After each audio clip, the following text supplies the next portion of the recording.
Right. Continuity of CPC, also known as, is this thing actually going to save your life, or will you fry like the fish at your local chippy on a busy Friday night? Sounds impressive, doesn't it? Complicated even. Continuity of CPC, but actually it's very simple. CPC stands for Circuit Protective Conductor, which is basically a bookish way of saying earth cable. It's the conductor that protects the circuit. In the UK, it's green and yellow. And if you ever open up a socket and it isn't, the installer was probably a bellend. It's basically the backup plan cable, designed to get any nasty fault current back to the board and away from you as quickly as possible. It's like the brakes on your car. It doesn't make the car move. It doesn't turn corners. It's there to stop you getting hurt. So with continuity of CPC, what are we actually doing? Most commonly called the R1 plus R2 test, is basically asking one very simple question. If this metal thing goes live, will the breaker trip, or will it just sit there waiting to give someone a nasty tickle? That's it. That's all it is. Now imagine this. You've got a metal light fitting, looks nice. Customer loves it. Instagram worthy. Marjorie from next door has popped over to admire the shiny modern gleam. You get the picture. But inside, the live conductor's been absolutely butchered. Little nick, little rub, bit of copper showing. And at some point, that metal fitting becomes live. So what's supposed to happen? Electricity flows back to the board. Big fault current breaker trips. You're safe, lovely. But if your CPC is broken loose, not connected properly, or just not there at all because someone thought it'll be all right, then instead of going back to the board, it goes through you. Congratulations, you are now the earth path. And that is why we test it. That and because the regs say so. The Sparky Holy Book, BS 7671, says this: every circuit must have a CPC at every point, every accessory, every join. So wherever your circuit goes, the earth goes too. And the second one says, not only must it be there, but you must test it, all CPCs main earthing, bonding, everything. So when you combine those two, it must exist and you must prove it works. So what are we actually doing? We're using a tester, a low resistance ohmmeter, or your Mega or whatever brand you choose, to find out the answer to the question, how hard is it for electricity to get through this path? And we're checking two things. Is the CPC continuous, aka is it actually there? And is it low resistance? So is it any good if it is there? Because here's the trap. You can have a CPC connected, but if you've got loose terminals or bad joints, corrosion, poor terminations, that kind of thing, you'll still get continuity. But the resistance will be high, and that means fault current will be weak, which means the breaker might not trip. So as you test round the circuit, readings should increase gradually if it's a radial, and they should all be pretty much the same if it's a ring. Nice and easy, right? But if one suddenly jumps up, then something's wrong, so you need to check it to see why now. Important bit most people skip: parallel paths. Electricity is lazy and will take any route it can. The easiest route, so metal backboxes, trunking containment building steel could all act as parallel paths. And sometimes your tester gives you a lower reading than reality, because the electricity is cheating and going another way. Now you can't always remove these, but you do need to. Be aware of them. Before testing, null your leads, remove their resistance.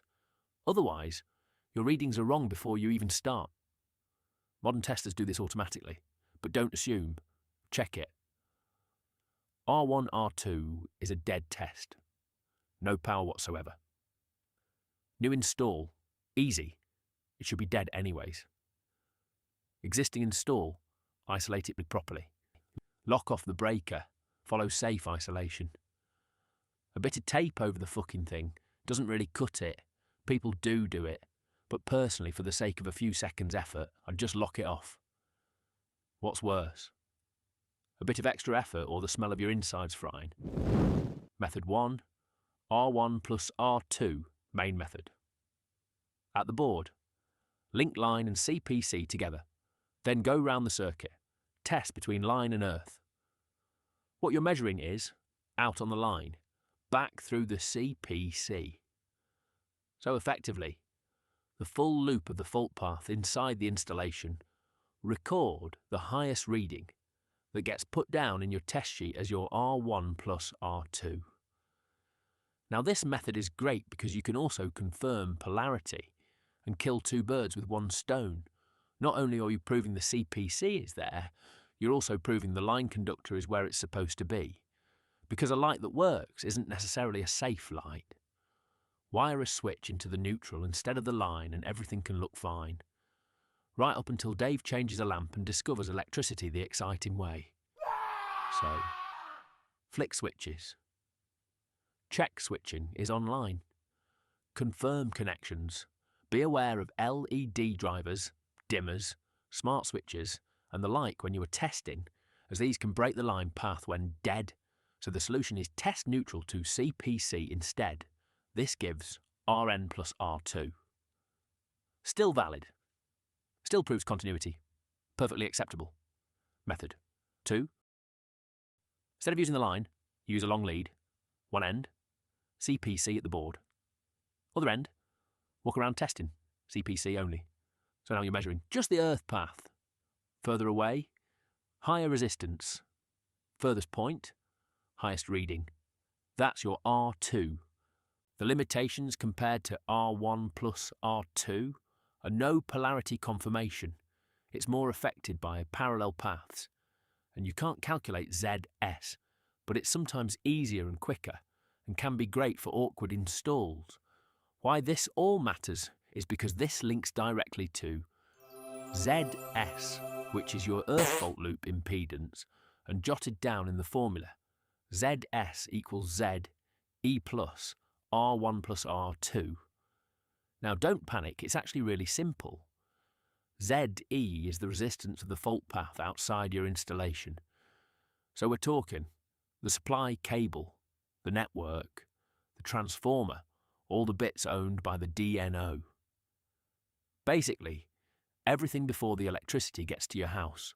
Then you've got R1 plus R2, which is the resistance of your wiring, the line conductor going out, and the CPC coming back. Add the two together and you get ZS, otherwise known as earth fault loop impedance, or in normal human language, how difficult is it for fault current to get back to the transformer? And here's the important bit. Every breaker has a maximum ZS value. That's the highest resistance the breaker can tolerate and still trip quickly enough to keep people safe. Think of it like this.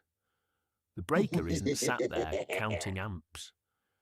It's waiting for a big enough fault current to come charging back at it, so it can do its thing and trip. If the total resistance is low, big fault current, and the breaker trips quickly and nothing is on fire. But if the total resistance is too high, the fault current is weak, and the breaker reacts slowly, or might not trip within the required time at all.